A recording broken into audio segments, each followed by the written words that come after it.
stream.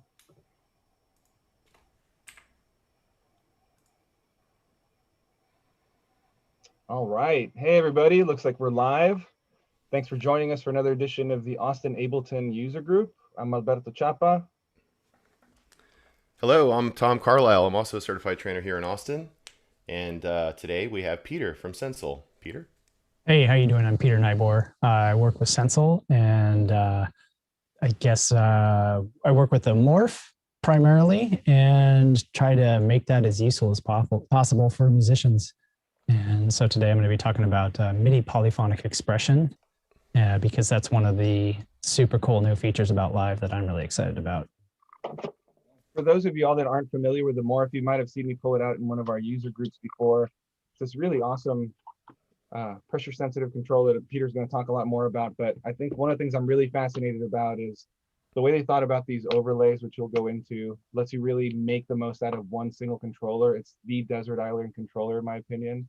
And it lets you make your own custom ideas into like prototyping your own controller. So he's going to cover a lot of awesome information. We were geeking out with him before, but we wanted to catch up with you all, right, Tom? Yeah, let's go around and whoever's in the room, let's give some introductions and see like what you're working on, maybe like how you use Ableton Live, why you're here and everything. Let's start with Edgar. Hey, how you doing, guys? What's up? This is Edgar. I actually run the DC Ableton Live Users Group. Nice. And I saw this event pop up, and I had to come by and check it out because I've been interested in getting the Sensel Morph. Oh, cool. And with the MPE stuff, I've been playing around only with the Seaboard Rolly Light Block, so I'm looking to get more involved with the MPE stuff. Nice. Thanks for joining us from DC, man. That's really no problem, man.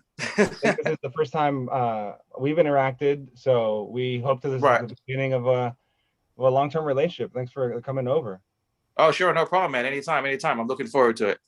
Yeah, thank you. Mm-hmm. Yeah, if you're streaming, we're on Facebook right now, YouTube, and Twitch. So if you have any questions, if you're part of any of these other user groups, feel free to chime in on the comment section, and we'll pass your questions along or make them part of the conversation. I'm going to go to Richard next. Hey there, I'm Richard. Everyone calls me Ricky. I'm in Kyle, Texas, which is near Austin. I'm part of the Austin User Group. I teach at Texas State University, composition, electronic composition, and I have a lot of students use Ableton. I've been using Ableton for. I was just thinking about that today. I think I started using it in like 2005 or 6. So it's been a long time, and I'm interested in the controllers. I don't know if Alberto remembers this, but I think the last time they did South by Southwest, they had a synthesizer expo, and I saw you, and you had these controllers. You were I think you guys had just come out. They just come out and you're like, hey, look at this. I was like, wow, this is really neat and weird. So I'm just interested in seeing what it does. I have students looking for controllers all the time, especially weird things that are nice and compact and not these big, clunky things. So I'm interested to see what happens. Cool. Yeah, we were just talking about that South by 2019. South by. It was only 2 years ago. Guess you're right, yeah. Huh?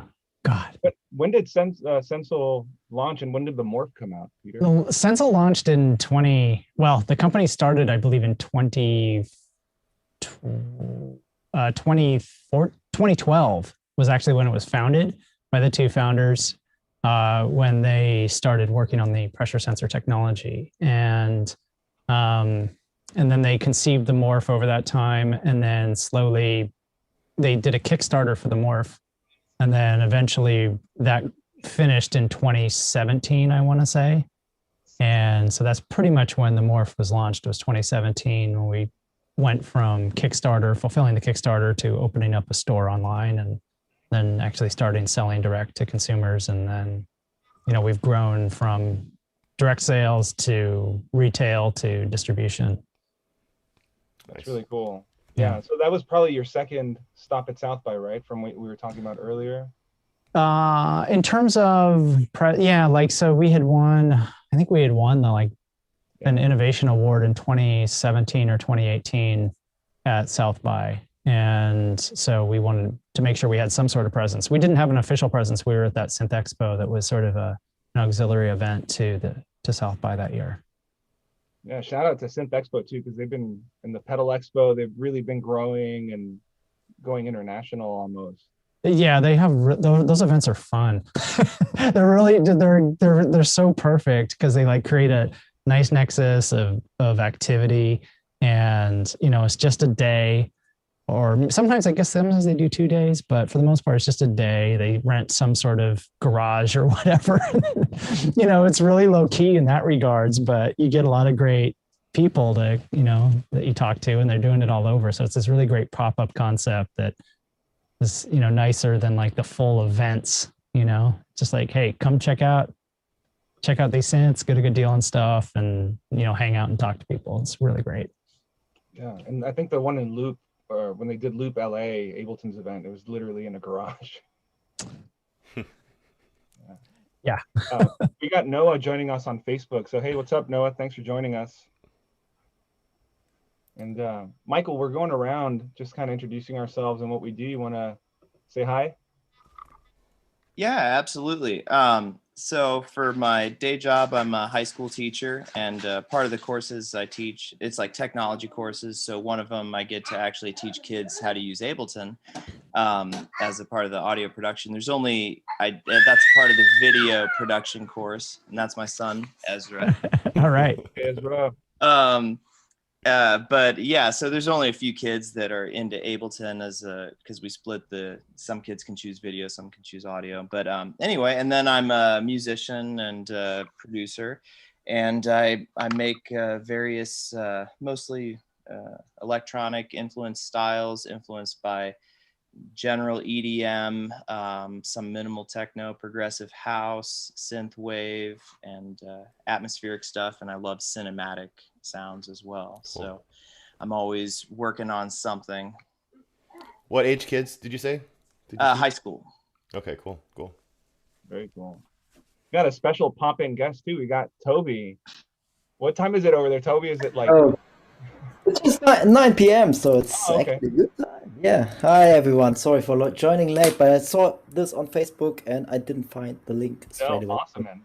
Thanks for making it on. Toby, behind the Ableton drummer. So he's been very busy releasing a lot of devices having to do with follow, right, Toby, recently?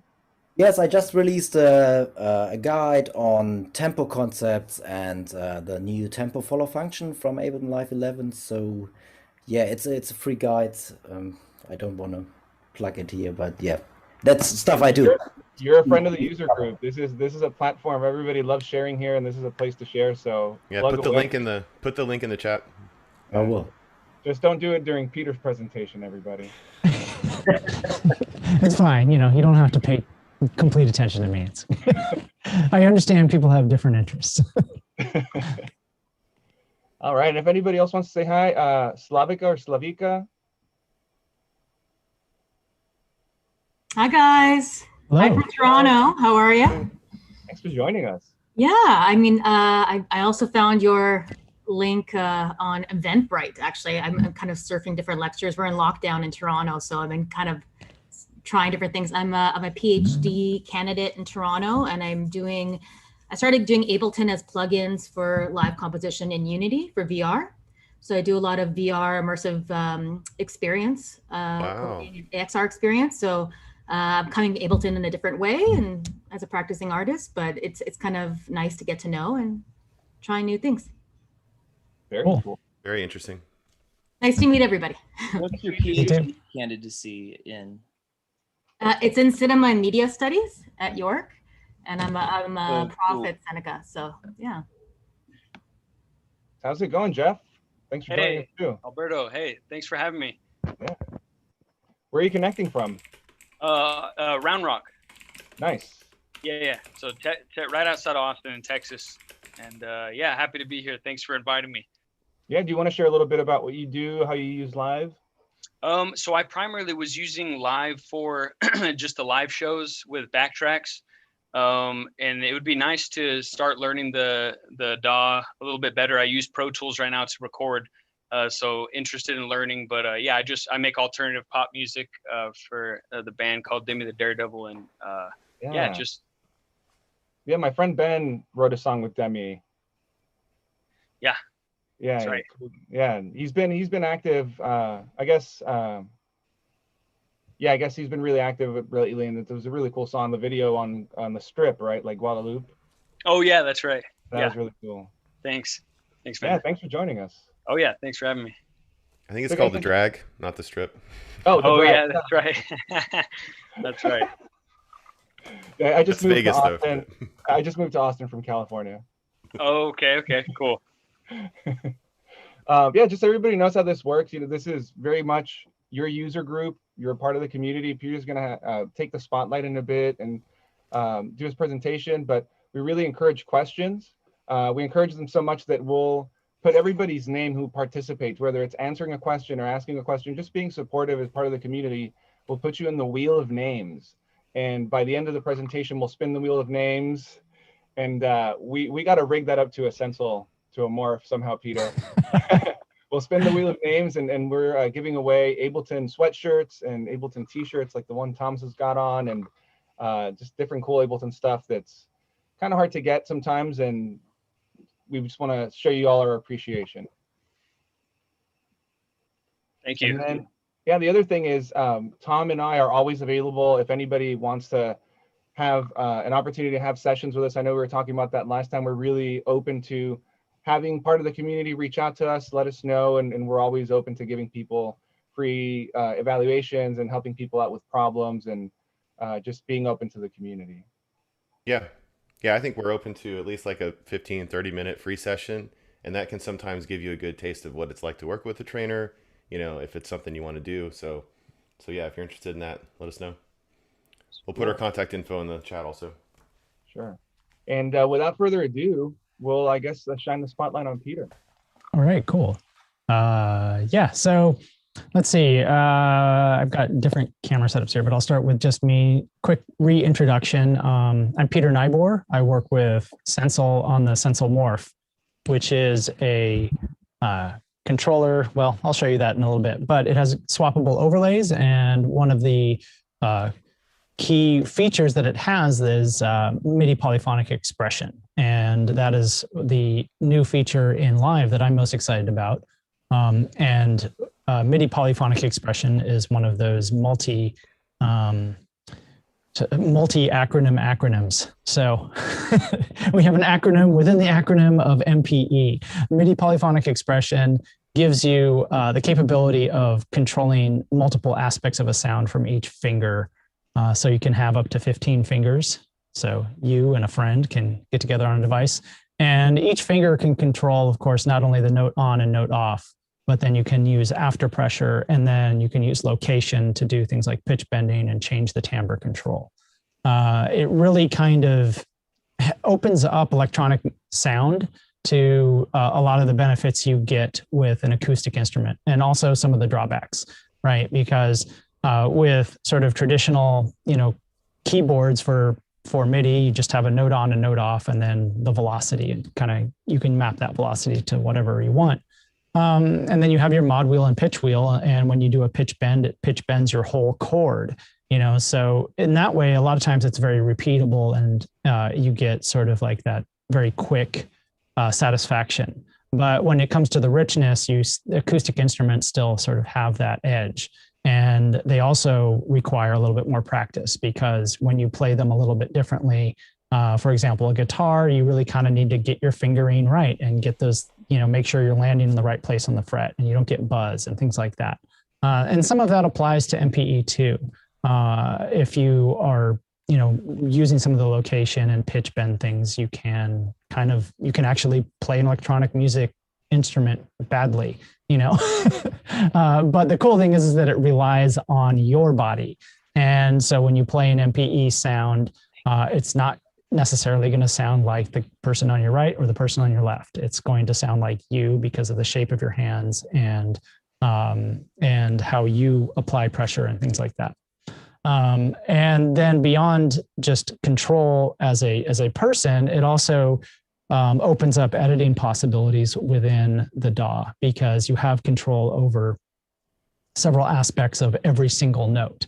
So you can actually apply a lot of that extreme precision that you get with a computer by editing the multiple dimensions for every note. So with that sort of quick introduction about MPE, I want to first show some of the possibilities and show some different sounds and plugins. And then after that, I'll start to get into the nuts and bolts of how Ableton deals with the control and deals with MPE on its own instruments and how you work with, plugins that are capable of MPE. So with that, I will switch over to, first I'll go to the overhead camera and I need to switch out my battery. So let me do that real quick. While he's doing that, I've got a question, Alberto. Yeah. Do you know if the Sensel is waterproof? I have not put that to the test. It is not waterproof, but it is reasonably easy to clean. Like you wouldn't want to dunk it underwater. The overlays themselves are waterproof because it looks like it might take some rain, a little bit of rain, like at a festival or something, better than other things, Yeah. But I wouldn't advise that because it's not actually sealed to be waterproof. Might get some crackle.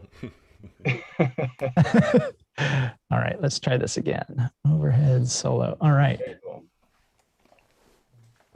And I'm always battling with the weight of this camera.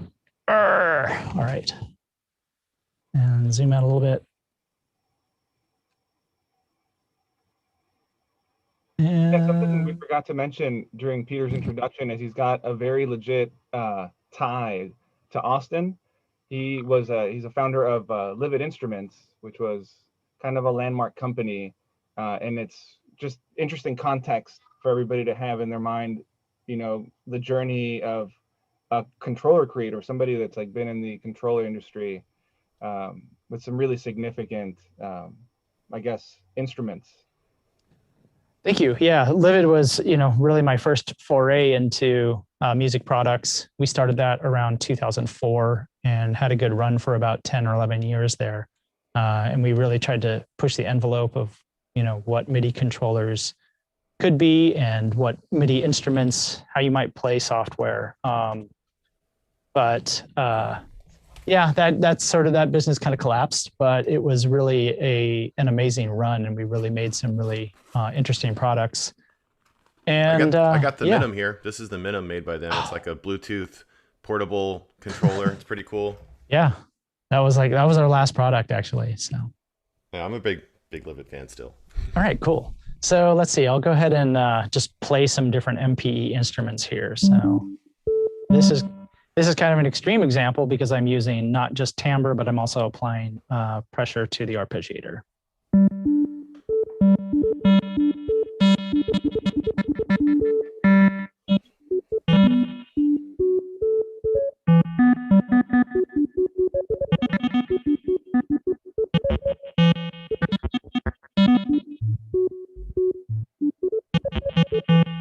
So already we're like, what the hell was that? That was the first thing that we landed on. And that was, that's just kind of like, I like that example because it's hard to control and you don't immediately get musical results out of it.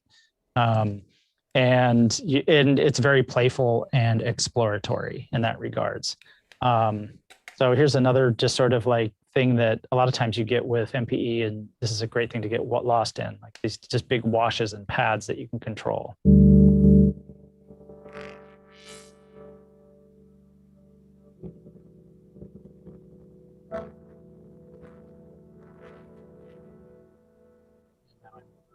Kind of clipping here, so let me save your ears from that.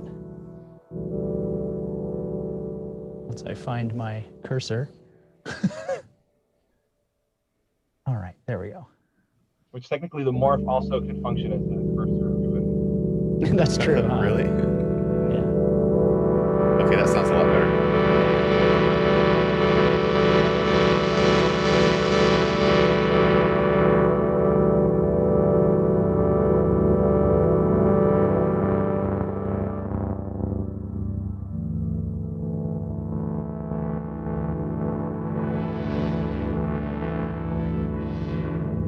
And because each finger has its own, set of controls over the timbre, I can, brighten up the different features of a chord. So if I want to sort of emphasize the low end,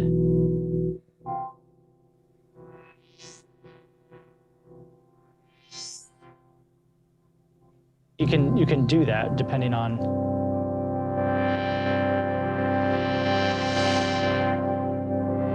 where you place your fingers on the key.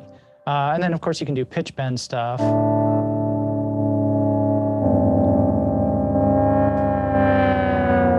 Which gets very weird because each finger has its own pitch bend.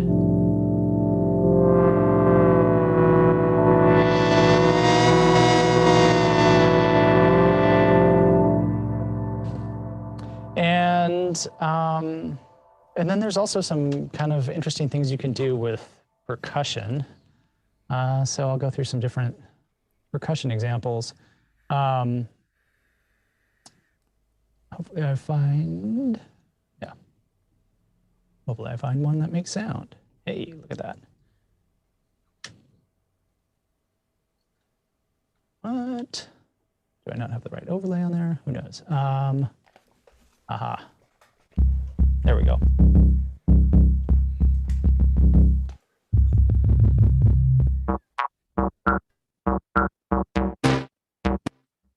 So the way I have this set up is that you kind of just play your samples as you would like with an APC, but then I kind of created a rim at the top.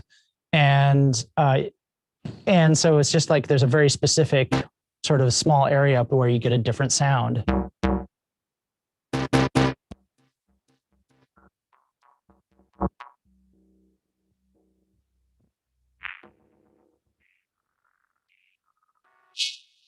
So it's just kind of a nice way of like, I have a sound and then I want to create a variation on it. In the same way that if you played like a snare drum, you would play, in a different area on the drum, you just kind of get a different sound. And so that's kind of what I'm modeling with that idea. And as I get into details, I'll show how you can do some of those things. So I kind of like the idea that MPE doesn't always have to be these big sort of mushy sounds as much as I like to just sit there and just sort of trip out on different sort of pads and timbres.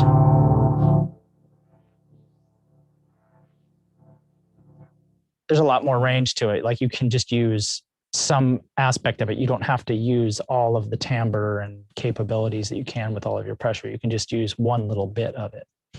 And what else did I want to show that was quick?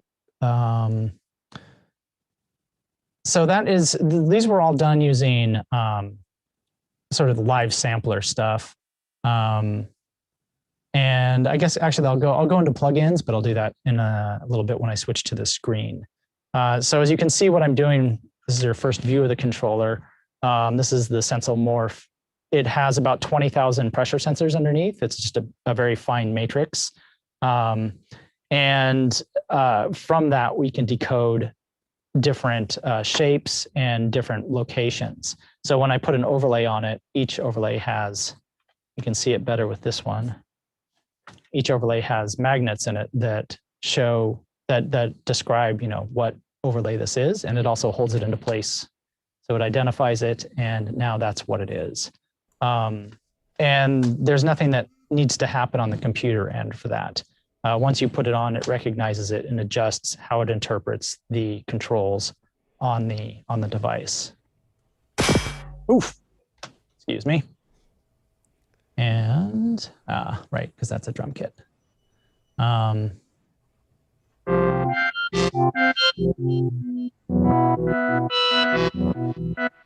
And in this case, there's also the capability of being able to make your own overlays. So this is kind of a funky hexagon isomorphic keyboard with a few side controllers. So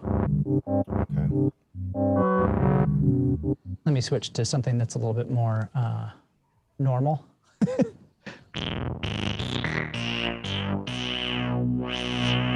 And then each one is its own MPE pad.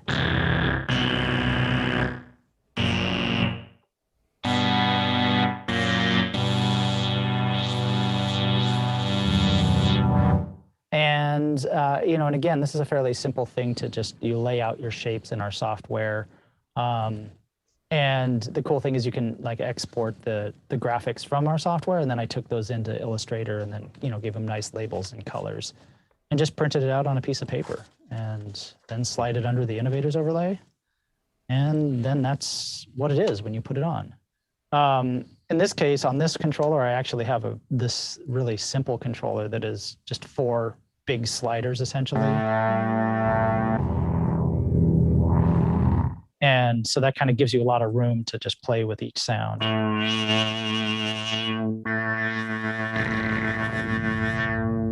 So it's really great for just sort of like sound design as a form of clay, rather than a set of parameters. You can just kind of get around in a sound and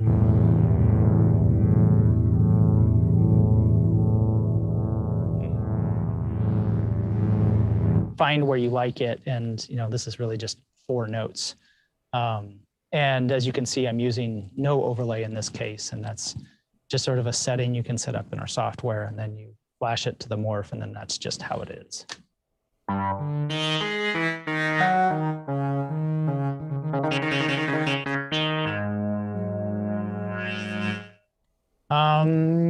All right, so that is kind of an overview of some possibilities of sound with the Morph and with MPE in general.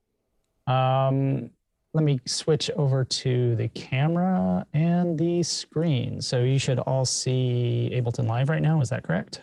Yep. Right. Okay. Peter, sorry, we have a Yes. question really quick. Maybe you can help us clear it up.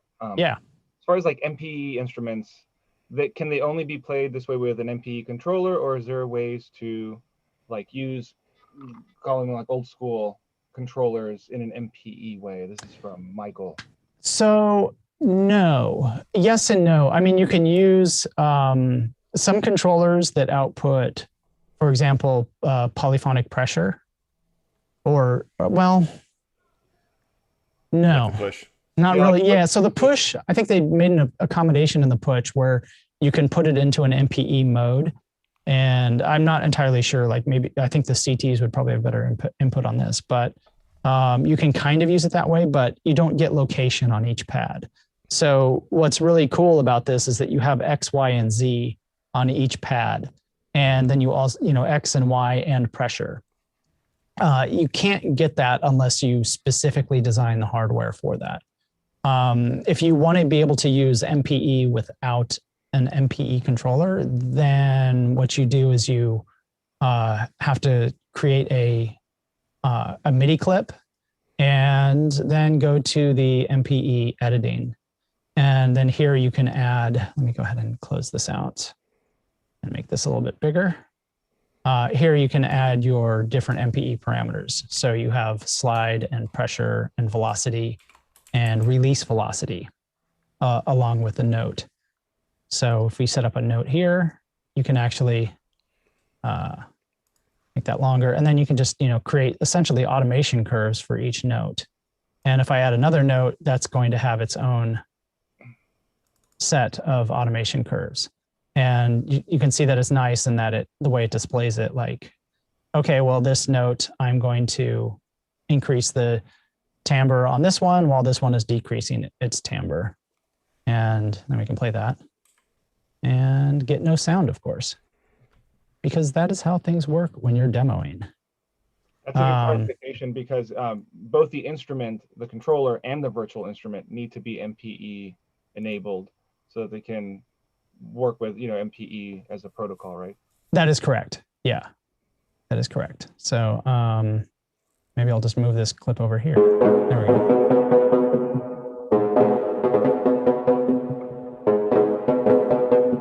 Or I could move it over to one of these synths over here.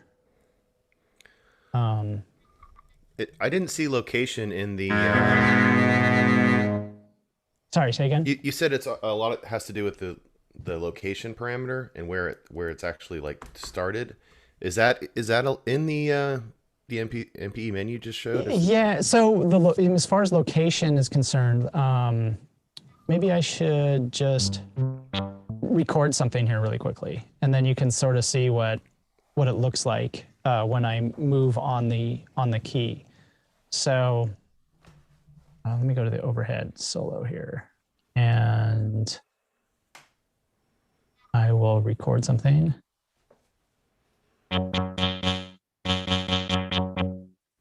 And now I will go back to Ableton. And you'll see the notes that I just recorded here. And we'll take a look at the timbre. Go to the MPE note expression tab. And you can see how my pressure is varying for each note. And the timbre, as I moved up and down on that key, you can see how the slide is going up and down. Okay, so the slide is the location slide. Slide is up and down, and then pitch is relative. So for example, on this, if I just have this one bar here. So on this, like I have this just one big key here. Wherever I start is going to be the 0 point of the pitch. So if I press it here or over here, it stays in pitch. Now you can change that if you actually want it to be sort of your pitch would change. You can make it absolute so that it would actually play it higher or lower. But generally, you're going to want to be able to land on a key in tune and then bend away from it. That is, that's sort of like how your default is going to be set up. We have an app called the Sensel app, imaginatively named Sensel app, where we can go ahead and change that. So this is the left one. And just to clarify some of the conversations going on in the chat, I think there are different ways to accomplish expression, right? You can use different controllers to control parameters, but what's really unique about the MPE function of a controller is that it happens per finger, yeah, or per note being played. So imagine a filter on each note, and then as you're sliding up and down, or a timbre control per each note can have its individual position. And that really can't be achieved with like a joystick or a macro controller on a device, because that would be for the entire instrument, not per note. Right. So in this case, I changed, I did a quick changeover. So now that we can compare. Now I have a location that I have absolute on the pitch, on the X. So as I move on this big key here, it's sending the pitch bend. Whereas on this key, left and right, it's always going to start at pitch bend 0. So, and again, to illustrate what Alberto was talking about, I have these two notes here. I'll put this on so you can see my notes better.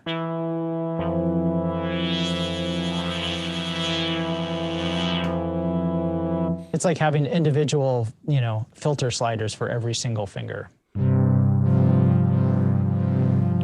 And that's what kind of gives you that really rich control over timbre that you don't get with just a standard keyboard and with standard MIDI.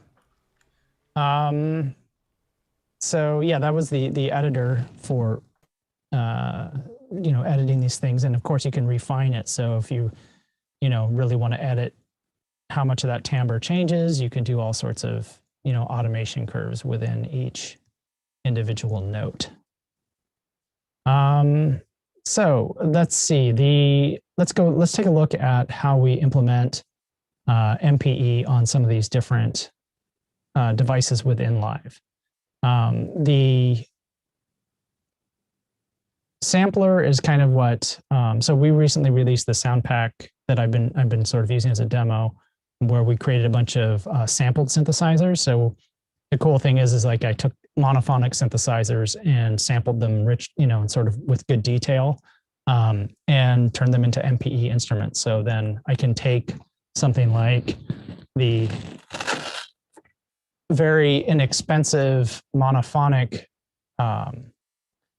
geode, which is kind of one of my favorite little doodads here, the Meeblip geode, which creates this really dirty, raspy bass monophonic sound. And And when you sample that, you can actually turn it into a polyphonic synthesizer, and then you add MPE, and then it just explodes into something very different.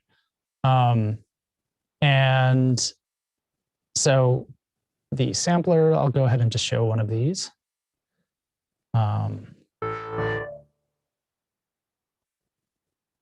Here is our sampler. And if you want to change how MPE is assigned to things, you go to the MIDI tab, and you can use the slide, press, note, pitch, bend parameters to assign, to different things in the sampler itself. So in this case, you can see my slide is affecting the LFO amount and filter frequency. Filter is kind of a go-to for this sort of vertical gesture for reasons that, I don't know, it's just nice to be able to have that really distinct control. But of course you could, sort of attach it to really a lot of different parameters like shapers, LFOs, and things like that. And I could also do things like add filter resonance to the pitch bend. So instead of doing pitch bend on slide, I can put that range to 0 and now have it affect the filter resonance.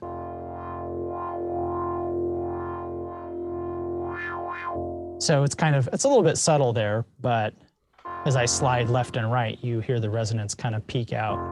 And sadly, it doesn't animate that stuff. Yeah. So and then that way you can sort of subvert, the sort of standard idea of turning, the left and right gestures into pitch bend. You can subvert that into additional timbral modification. And again, create that sort of that snare drum analog that I'm talking about. Where can people find that pack, Peter? You can go to sensel.com or morph.sensel.com, and it's in our store. You can also take a look at it from... We can share a link for everybody. Yeah, I'll need to type it out here.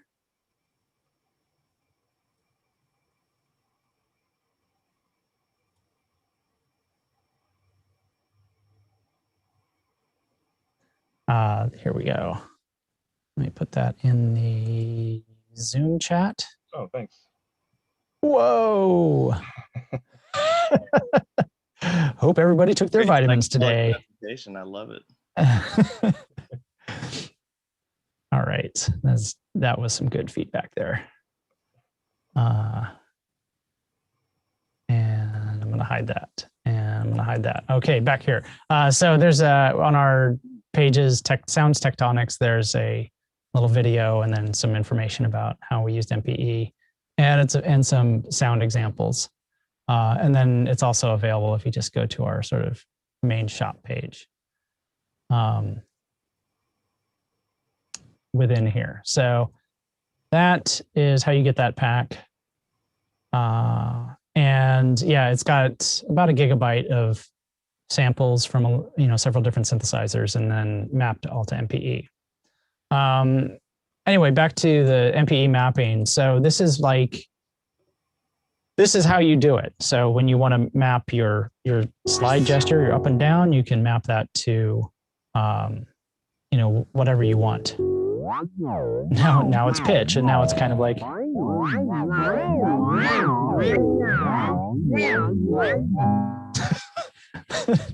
that could be useful. And so it's really fun to just kind of play around with these different mappings and see what you come up with. Because a lot of times, when you first start with them, I've got these amounts all at 100. So, it's really going through a big filter sweep, from the base, which is 285, that would be at the bottom of the slider, and all the way up to, let me switch that back to filter frequency, basically all the way up to the top. So now the filter is all the way open. And it's very attractive to make those things kind of dramatic when you're first starting out. But I think if you really want to make something that kind of captures your attention over time, a lot of times it's best to sort of back off these things. Unfortunately, those don't make good demos. Those are better done in your studio when you're actually, practicing. and the reason I say that is because it's like for demos, like you want it to, you want people to actually really like know what's happening under their fingers, especially with this sort of new experience. So that is how you do it in Sampler. The other, and you can see it's kind of limited. You can only attach 2 parameters to slide. And you might ask, well, why would I want more? And it's like, well, because it's a computer. Of course you want more. Now there's also some limitations with like what instruments actually respond to MPE and live. So Sampler does, and Simpler. So in Sampler, you do all your design, and then if you convert it to Simpler, it will still respond to those MPE gestures, but you won't be able to modify them.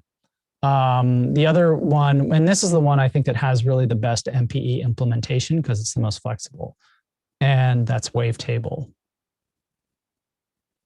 And so I've never, like my own personal tastes tend to not like, I haven't really gotten into the wavetable synthesis too heavily. So one of these days I will, but I've been fascinated by more like analog synthesizer type things and, you know, subtractive and additive synthesis, and then just straight up sampling. But here, like when you just drop in wavetable and you get the default, you can use your timbre gesture is automatically mapped to the oscillator position. And that all gets modified here in the MPE tab. So wonderfully, Wavetable has a matrix. And you can adjust how much of that slide parameter, the up and down parameter, goes to oscillator 1 position. So you can actually make it go negative, which in this case doesn't really help us because our position is already at 0. So this, you create the offset, your initial position, and now pulling down on the slider will move that. And then pressure, you can, you know, sort of attach that to these things. And it looks like you only get 4. This is kind of a confusing thing. It looks like, oh, there's only 4 parameters. But once you start messing around here and you change a parameter in the software, then that adds it to the matrix. And now I can, you know, change the oscillator fold with slide. And that's pretty gnarly. Go down to the bass regions. And maybe it's not so upsetting. Yeah, so then you can just sort of do that with kind of any parameter in here. So drive, you know, once I added a filter model with drive, then I start moving that drive parameter, adds it to the matrix, and I can add that to, you know, pressure or whatever.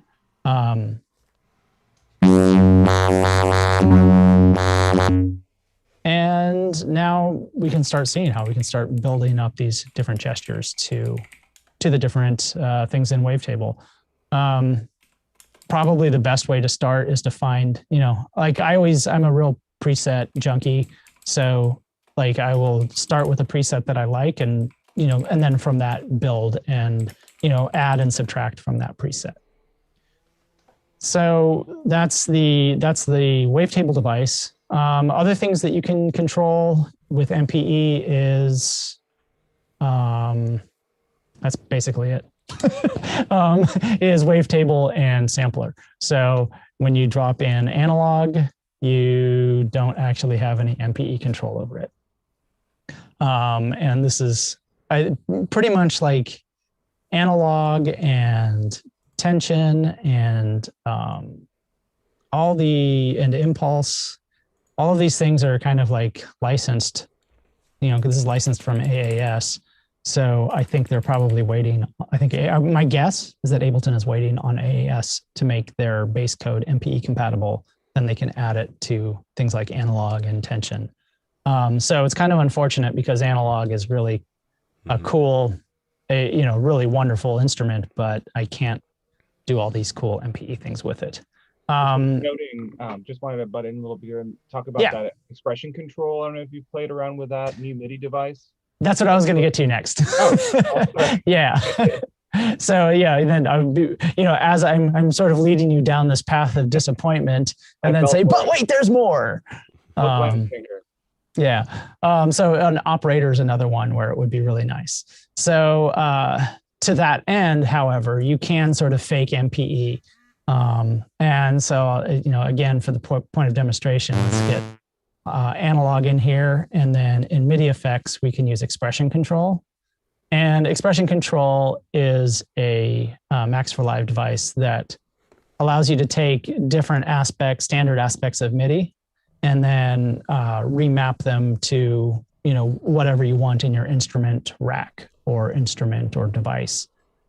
So in this case, once I drop expression control, I can select the slide parameter from MPE. So we can see, I'm going to put my overhead on this camera over here because I keep referencing my motions over here. So now you can see them. And how's that? I guess you can still see the devices down at the bottom of live. Looks good. Okay, cool. So as I move up and down on the key, I'm going to switch over to the Thunder overlay because I have a nicer slide surface here. I can take that slide parameter and map it to, let's just do the filter again. Why not? And then within this row here for slide, I can set a minimum and a maximum so I can sort of compress that range. So it doesn't necessarily have to be so big. And then I can change so it's logarithmic or linear. I can change the response of that. And then you can also add a little bit of smoothing to the rise and fall. And for slide, that doesn't matter so much, but maybe aftertouch, that might be useful. So we can map that to, let's say, and if I add like a big rise, it really kind of changes the dynamics of how my pressure is going to affect that. So that is a nice way. It's cool for analog. I think actually probably a better use of expression control is in the context of something like for effects. So let me go ahead and add. So I'll take one of these things. Let me try this one.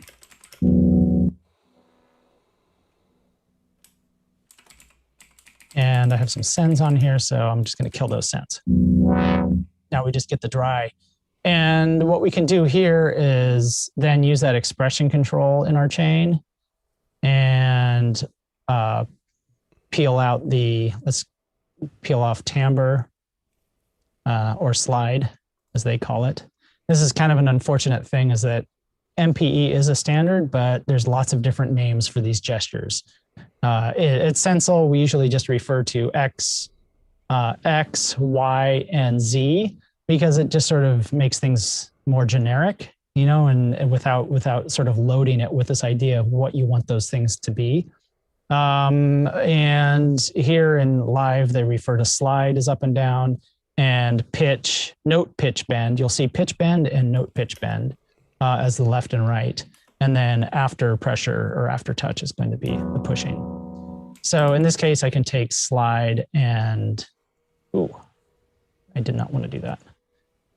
And let's just add a reverb that is dramatic, or maybe go to audio effects and reverb and resonance, resonators, because that's kind of an obvious thing.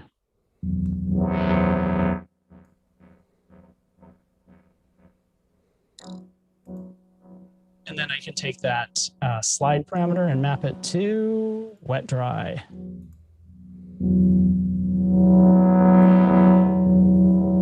And now that's going to be, of course, a global effect. I can't do it per note.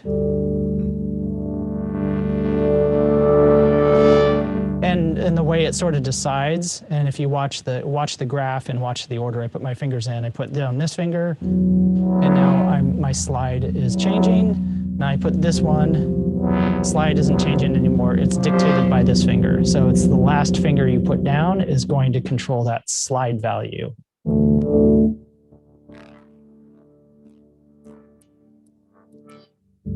And so that way we have control over effects over the entire instrument, which in some ways is really cool for like reverbs or delay. It's really nice to set up, and it's a little bit, I'm not going to show this now, but it's nice to set up like a send on your pressure because that way you can play and then you just give after pressure and just kind of push down a little bit, and then that just, you know, sends like an impulse of sound to a send delay, and then it's just going to tail off. So that's actually a fairly cool effect, but I don't want to build an in-chain send effect right now.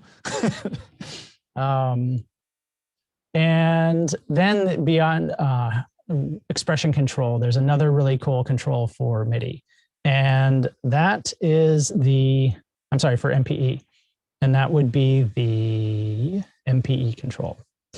And this is really fabulous because this gives you control over the response curves. So pressure is a really good one. So let me go ahead and put pressure on something fairly obvious rather than that. Where's my volume? There we go. So as I press down on this thing, I'm using more changing the volume. And now if I change the curve here, I can sort of make it more sensitive at the higher ends. It's going to kick in that pressure, or I can make it so that really the pressure only comes into effect when I really push down hard.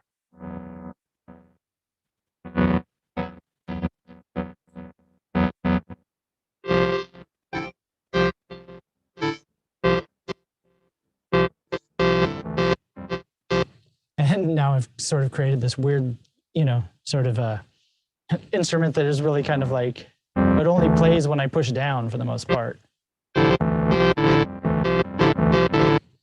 And so that's kind of an interesting interaction, maybe not best shown by what I'm doing right now.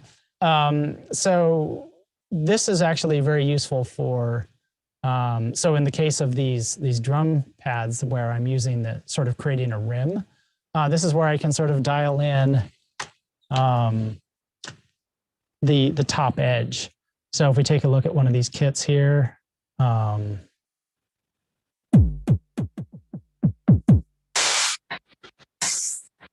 you can see how I've created this really aggressive curve on the MPE control here. So as I'm playing,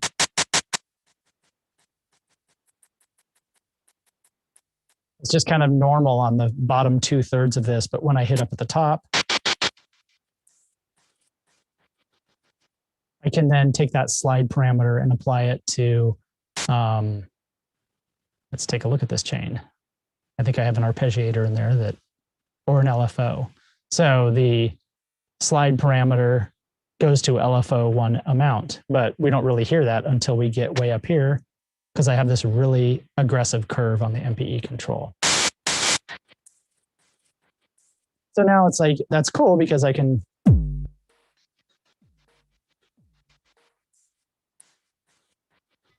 Hey, Peter, it sounds like the audio is getting drowned out. Oh, okay.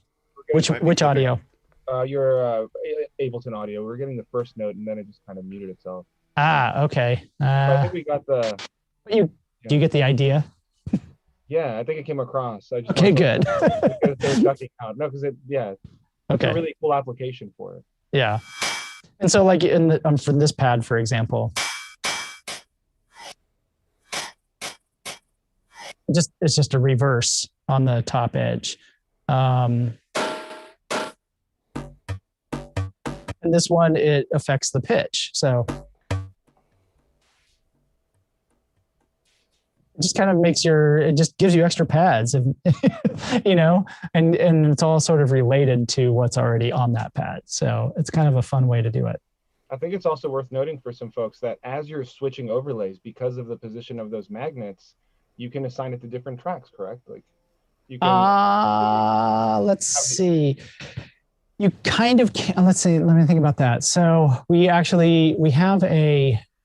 when you're using the Morph in live, you can use it sort of as just a generic MPE controller. So in the MIDI, can I make this bigger? I can't. No, and it isn't Zoom, unfortunately. Yeah. So there's a control surface script we have one for Live 10, and then there's a separate one for Live 11 that accommodates MPE. And when you load, if you're not using the script, you just sort of have an MPE map loaded onto the Morph for this overlay, and I'll show you that in a minute.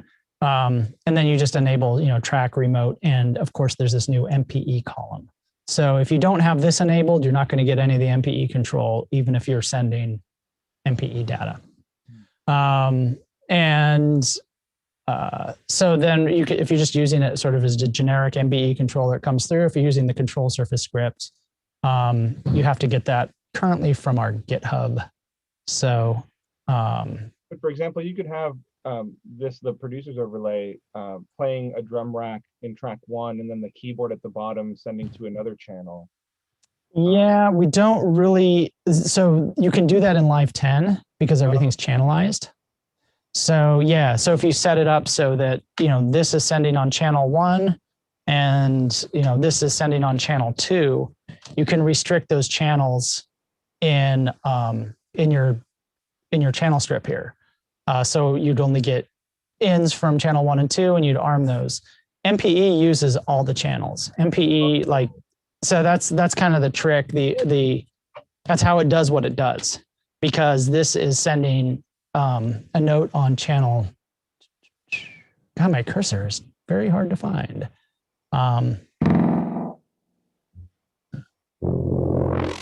This is sending a note on channel 2. This is sending a note on channel 3. This is sending its note on channel 4. And that way you get individual pitch bend. So when I send pitch bend on channel 2, it changes that one. When I send pitch bend on channel 3, it only changes that one. So that's how you make it polyphonic. Interesting. I hadn't realized. Yeah, that's will the MIDI 2.0 change that at all, or? MIDI 2.0 does all sorts of stuff, but worry about that in 3 years. And so the unfortunate side effect is that you can't really separate things out by channel when you're using MPE. You have to, if you're using an MPE controller on a channel strip for an instrument, you have to have your MIDI from, for example, I can set a particular morph, and then it's going to just default to all channels because that controller is using MPE, so it has to use all the channels. So we would have to disable MPE in order to use it just like a traditional MIDI controller. Yes. Okay, because I love the artist that you work with at Sensel that does the street performance things where he's throwing off the overlay. Asadi?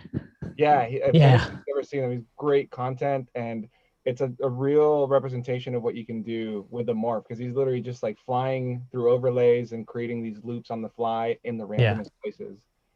Yeah, so that's something, unfortunately, with the MPE, we can't really isolate. I mean, it's something that we might be able to implement in a future version of our script where we can isolate each overlay, but it doesn't currently work. In Bitwig, we can do that because Bitwig gives us a nice control panel for our control surface script. So we can sort of, make it so that this is an exclusive, you can set up a bus that's exclusive to an overlay. Even though they are all sending on all channels, you can, because of our script, you can sort of push things around the way you need it to. So that way you can arm multiple channels and then easily switch instruments by switching your overlay. We don't have that capability in live yet. I guess you can't have it all. Nope. Yeah, like MPE on the analog device. So let's see. Are there any questions out there? Any comments, questions, criticisms, hairstyle suggestions? Covered all of them. I think we've been kind of covering them as we go along. Okay. And just a reminder, everybody, if you have any questions, like there are so many different levels of understanding and application of these techniques that any questions fair game, as you've seen from my questions. Yeah, and so I guess it's, one thing to back up on is like just the sort of basic implementation of like how you get MPE working with your MPE controller. Like I said, you have to have this MPE checkbox there. And then once that's checked and you're working with the any of the devices in live that work with MPE, it'll pretty much just work. You don't have to do anything additional. So what if you're using plugins? So I have some different MPE capable plugins. Alto is one. This is from the developer Madrona Labs. They're based up in Seattle, and they make some really wonderful software. In this case, so we have I just loaded it on a MIDI track, as you would with any other plugin. But in the plugin itself, you do generally need to go to some sort of setup and find the MIDI MPE switch. So that way you make the plugin listen to MPE rather than straight MIDI. And this is going to be a manual setting that is in any MPE plugin somehow.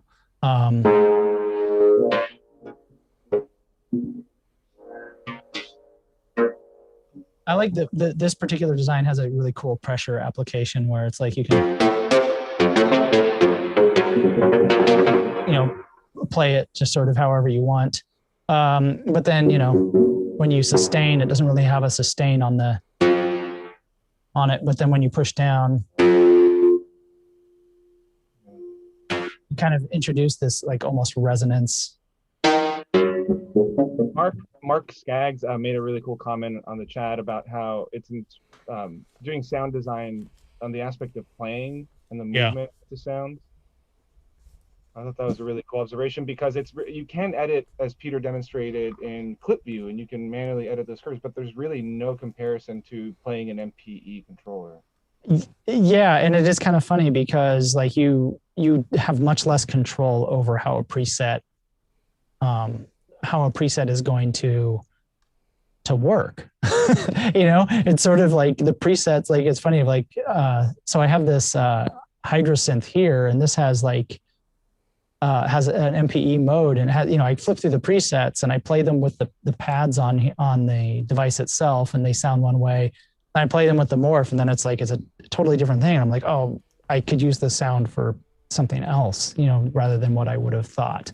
And that's the same thing, that's what this kind of applies. And it can make from a sound designer's perspective, if you're making presets for other people, this can be a little bit tricky because you're like, well, I just kind of have to create sort of a solution set. I'm not creating a specific thing, So you have to try it like, I'm going to play it soft. I'm going to try and play it sustained. And it's also hard because unless, when you're going through some of these plugins, you don't necessarily know if something's going to be MPE or not, unless, in this case, we have the Sensel MPE. I have a set of plugins or presets here that it's MPE. And this one is fabulous. The Generate. This is like one of my favorites, if not just because it looks so cool when you play it. So I need to have it make sound somehow. It should be.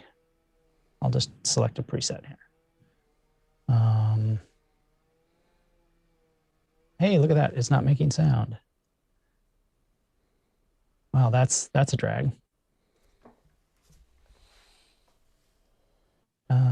When in doubt, just reload things, right? Newfangled Audio, Generate. They have a free one called Pendulate, and then the fancy one is Generate. And here, here's the MPE setting that I was talking about. It's up there. And they also have done a nice job of creating MPE specific plugins that still Is not it making input sense. routing maybe? No, I know the problem. I had made this respond to only one of the morphs. So yeah, let's take a look at this. This is nice because this in particular uses a patching paradigm. So and then it uses pressure, timbre, which is the up and down. You'll see that up and down referred to as timbre a lot of times. And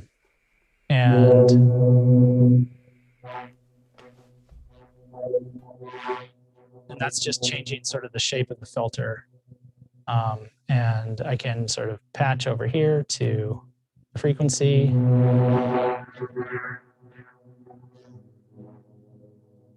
And I really like that you can go to the settings and turn off the controls. Oh, hey, didn't want to do that. And now we just have the visualizer, which is really all you really want from a VST, right? Interesting.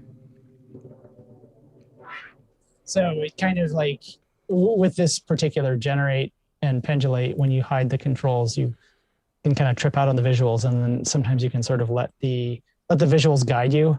I know the old school advice is like, mix with your ears, not with your eyes. But it's like if you use your eyes, then you can say like, I want a sound that looks cool, and then it's going to sound cool too. So that's kind of a nice advantage. And then there's also some other like super popular plugins that, some of the more well-known things is Serum is MPE capable. So this really kind of is, Serum is, if you're familiar with that, is a huge wormhole of sound design. And the way you enable MPE in this is you have to go to the menu and then enable MPE here. And then there has some nice ways of like, I just want X, Y, and Z to go to the macros. And then that way it's like you can just sort of flip through your presets, and then it's just kind of MPE it automatically. So that's a really nice accommodation that they made, because it sort of makes things reverse compatible with MPE by just making the macro knobs over here work, with your X, Y, and Z. And then the other really wonderful thing is like plugins that have a matrix are my friend, because you can really dial in and see like, okay, I want to specifically apply the timbre to, this thing, and then give it a destination. And that's really loud, I'm sorry. And it gives you a nice graph and animation. And that way I don't know, I feel that's really important for this stuff, because you quickly get lost in all of the parameters that coming through from your fingers. And it's nice to know, especially when you get somebody else's preset, how it's done. And that's not as easily decoded. And if there's not that nice matrix, like generate, you can, you kind of have to mouse over everything when you want to, okay, here's where timbre is. That's mapped there. Would you mind moving the newfangled window a little bit to the left? Oh, there we go. Overhead. Yeah, thank you. Yeah, so in this case, you can see how pressure and timbre are applied, but you have to sort of, physically move over it and interact with it, where instead of like the matrix view that you get in Serum, you can really quickly decode what's happening. And let's see, the Audio Damage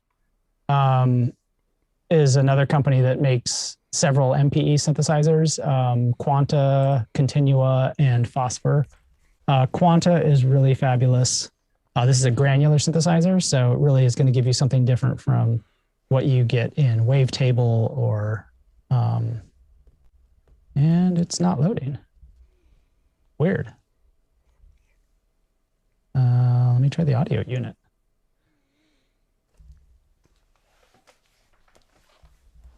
Oh, there you go. Why that worked, I don't know.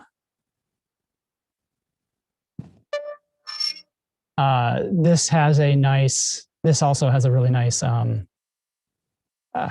we go, visualizer for, for the granulation. It's a fairly simple interface. And then again, it has its matrix for applying all your MPE things over here on the right. And then again, in the settings, you need to turn MPE on in this case. So that is a real bummer, in my opinion, because you get excited with these things and you forget to turn that on and things don't work.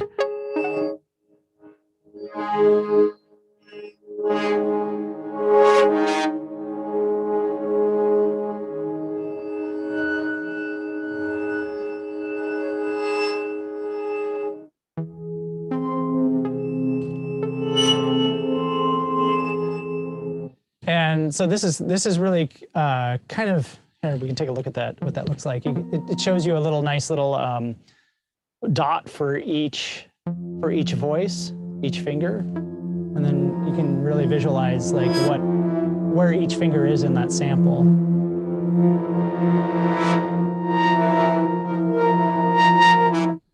Granular synthesis is really fun and, really great for anytime you need texture in something. Or pads. Granular is a really wonderful way to go. Yeah, that sounded really good. Yeah. And again, it's a fairly simple thing, and it's pretty easy to attach your gestures to different parameters. Yeah, so I don't know. Those are some of my favorite plugins. Arturia is also most of their stuff, unfortunately, is not MPE, because wow, it would be cool to have like all of this legacy stuff. Because like an MPE DX7, that would be fabulous, but no such luck. Pigments, however, is their sort of, I don't know, you could sort of put it in a similar class as Serum or, even UVI Falcon, if anybody's familiar with that stuff. It's really kind of like a multi-engine synthesizer. So you have samples, you have granular, you have wavetable, you have analog emulation, and then you have all of your, modulations here. Modulation's pretty simple with MPE. You'd use M1 is the vertical, and again, it gives you a nice animation, so you know what you're doing is actually doing something. And then there's aftertouch that you can apply, velocity, mod wheel, keyboard. And pitch bend, unfortunately, they don't give you that opportunity to do the X independent. Hey, Peter, yeah. Maybe you have an answer for this. Richard's asking, are there any MPE controllers that you know of that are like wind controllers? No. So actually, I don't know. I mean, because part of the thing is that I think all those wind controllers are going to be monophonic, if I'm not mistaken.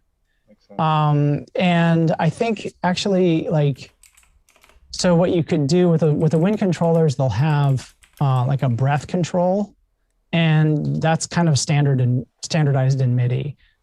So I think actually in yeah, there's a control CC for breath, I know. Yeah, and I think it's 15 or something like that. I can't remember, 20 maybe. I want to say Serum has that available quite easily. So you're saying that's what they would use instead? Yeah, you would use like your breath control, but no one, there's like the Eigenharp, which is one of the most exotic controllers ever, which is like a combination of a guitar, a launch pad, and a wind instrument all in one super expensive device. Yeah, it's pretty amazing. So yeah, I think, does it pitch bend? No, it doesn't. You would have to find like what the breath control CC is and then use that as you would any other CC. Toby's saying breath is CC2. CC2, okay. Toby's also asking if you know of any VSTs for drum sounds using MPE. Well, you can use the sampler in Live. For synthesized drums, then it's kind of up to you to synthesize those. Like most sort of analog style synthesizers can you can emulate your different, your 909 toms or whatever, or kick drums. There's kind of recipes for that stuff out there. Probably the easiest way to do that is with a sampler, and then apply, different sort of gestures to the sound of that drum. So it's either you could do it as a tack, like that's actually kind of a cool thing to do, is make your vertical change the attack or the release, and then that's actually kind of like you're hitting like a more resonant or a more dead part of the drum. I love the drum overlay too, by the way, because you told me when I got it, you can actually hit it with a drumstick, and I was very, and I don't go full blast, but it really does have a good feel when you have it on a solid surface and you're drumming on it. Yeah, it's a little bit hard because the difference between fingers and we're trying to make it so it's good for fingers and sticks. But the difference between those two controls is so dramatic. We really need like a sticks mode and a fingers mode.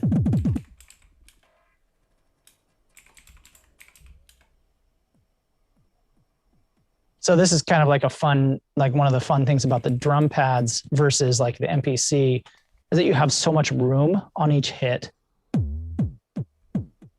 I don't know if you can kind of hear that subtle pitch bending that I'm getting there. Let me turn that up a little bit. But as I move left and right, I'm kind of getting a talking drum effect.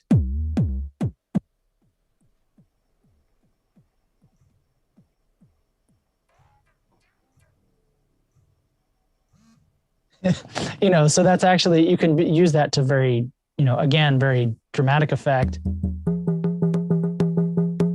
But even like a small tom like that or hand drum,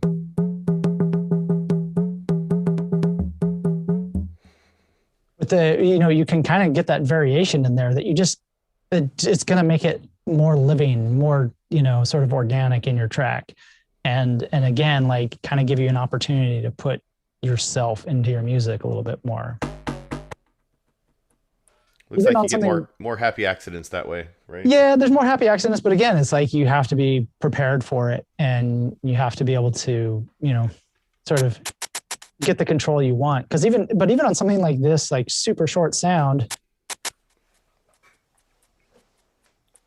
it's really hard to hear that pitch bend, but it is there, and it's going to be different than just a straight tap. Hey, Peter, I think we might have a suggestion about your sound. Do you have the noise cancellation on in your Zoom preferences? I don't actually. And I got a same comment recently when I was doing a stream using a similar routing to you, that when I did repetitive sounds, it would cut it off. Huh. That must be so what I it have, is, yeah. I have original sound is on. Mm-hmm. And then the suppress background noise. Yeah. I don't really have a way to turn it off. Can you turn it to low? Yeah. I guess so, yeah. Let's try that. Much better. Yeah. Oh, we hear all it right. better. Cool. Thanks, Toby. Thank you. Another question we had, Peter, was what is the compatibility like? Maybe you were about to talk about it with iOS devices. Yeah, it works. You can use Bluetooth. Unfortunately, like Bluetooth MPE is either an impossible problem to solve, or we just need to put more effort into it. It tends to get really clogged up, and you get like, dropped notes and things like that. It's just like finding the magic buffer size for that wireless communication. For straight MIDI, it's fine. Like it works really well for just single channel normal MIDI where you have node on and node off. And then, maybe like controller, using CCs to control the sound. Yeah, it works with like Beatmaker. It works with, anything that works with Bluetooth MIDI or regular MIDI in iOS. One cool thing is because it does have a battery in it. There's a special mode in the Sensel app. So when you go to select the morph itself, there's some like global settings for it. And one of them is this down here, this weird thing called slow charge, and that's iOS USB. So if you turn that on and then you send that settings to morph, it just does a trickle charge and doesn't require much current.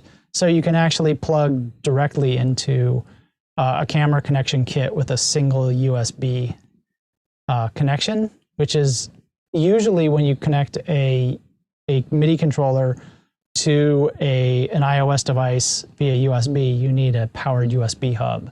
So it quickly becomes really a mess. So it's kind of nice that you can just use the simplest camera connection kit. You don't need power, and then you can just plug in USB directly to it. And you know, I'm going to prefer a wired MIDI controller connection over a wireless any day because it just feels more immediate. Toby was curious about the Bluetooth MIDI latency and what that's like. It's like, well, we can probably show it. I think it's like, you know, standard sort of 10 milliseconds or whatever.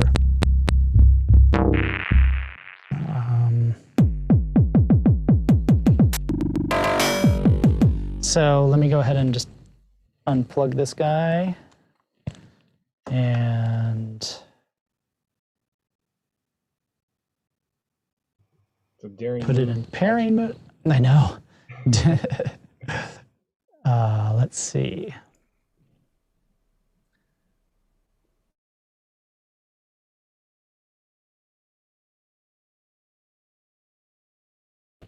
And hopefully it shows up at some point. It's a little bit weird because unlike other Bluetooth MIDI devices, this shows up as several different devices.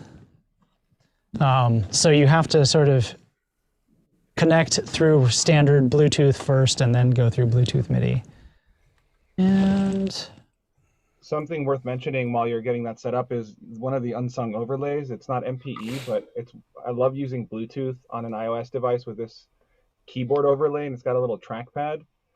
And that's been kind of a lifesaver when you're traveling in or like at a conference or something back in the day, and type on a screen. Yeah, the keyboard's pretty fun, and you can also like build your own keyboards too, which is nice for macros and things like that. And so of course I'm totally getting like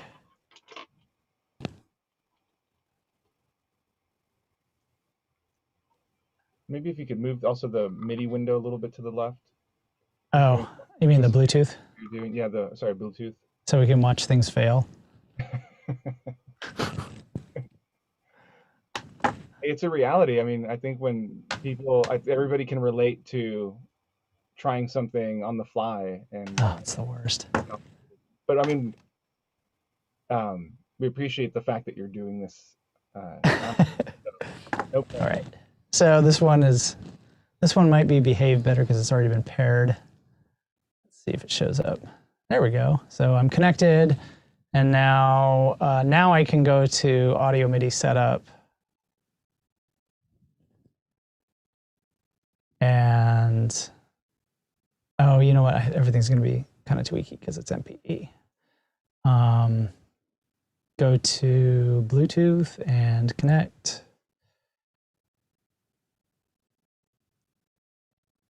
And now that should show up here. Not quite yet. Okay, there we go. Morph Bluetooth. And let's see, I have a drum kit over here.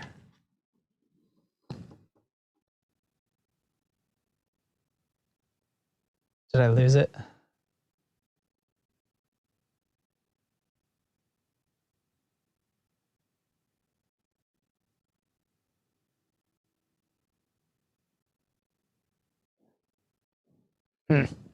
Well, that's boring.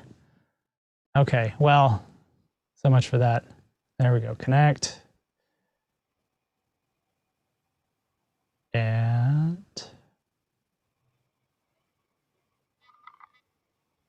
okay, so Bluetooth is just dying on me here.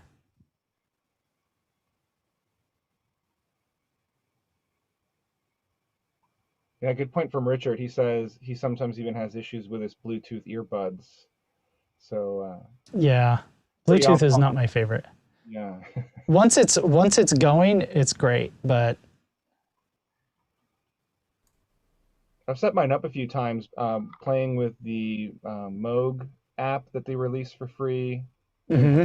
Started, and it plays really well.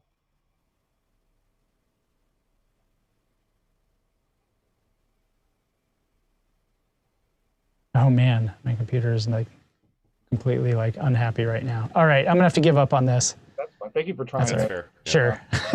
Sure. All right. And all right, cool. So yeah, once it's working for just standard MIDI over Bluetooth, it's 10 milliseconds or whatever, kind of what you would get with any other Bluetooth controller. It's playable, in other words. Everybody's we got some comments on the chat for points for bravery. Going off script for the tech demo. Thank you. All right, yeah. So I don't know. That's kind of like a lot of the stuff I wanted to cover in terms of MPE, how it's integrated into Live. What are some of the extra devices that give you extra control? What are some of the sound design possibilities? I kind of covered the gamut there.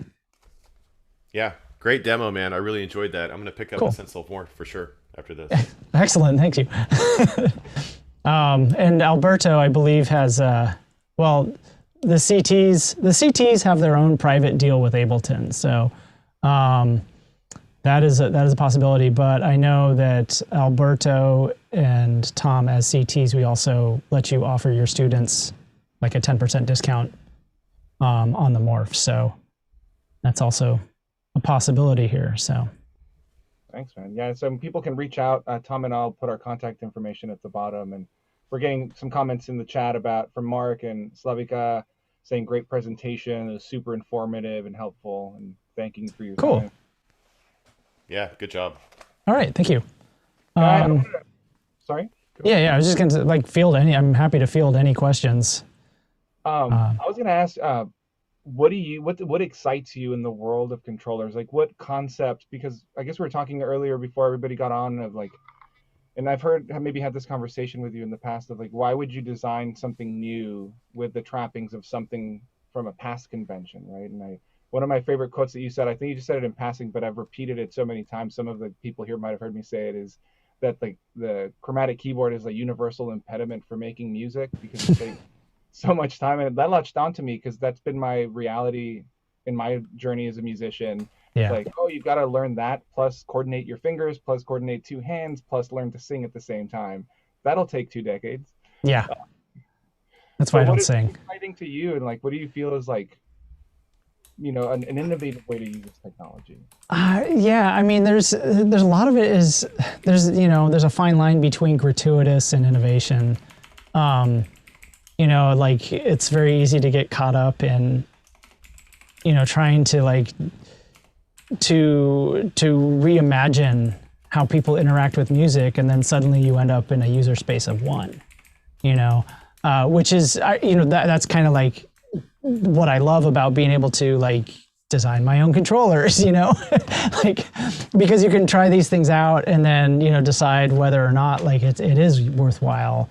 And this one this thing's getting pretty ratty because I've decided it's quite worthwhile. I really like using this layout because again, it gives me that opportunity to I don't know how to go from G minor to A minor on a regular piano keyboard. I can't. That would take me 5 minutes to figure out, whereas this, it's okay, well, I'm just going to set up a simple triad here. And then when I move my fingers just keep the same shape and move it here, it's just transposing everything, so it's okay, that makes a lot more sense. I don't have to adjust myself physically. It's just changing where I go. So it's that's cool. I think the push has also done a lot to sort of, push and Launchpad Pro.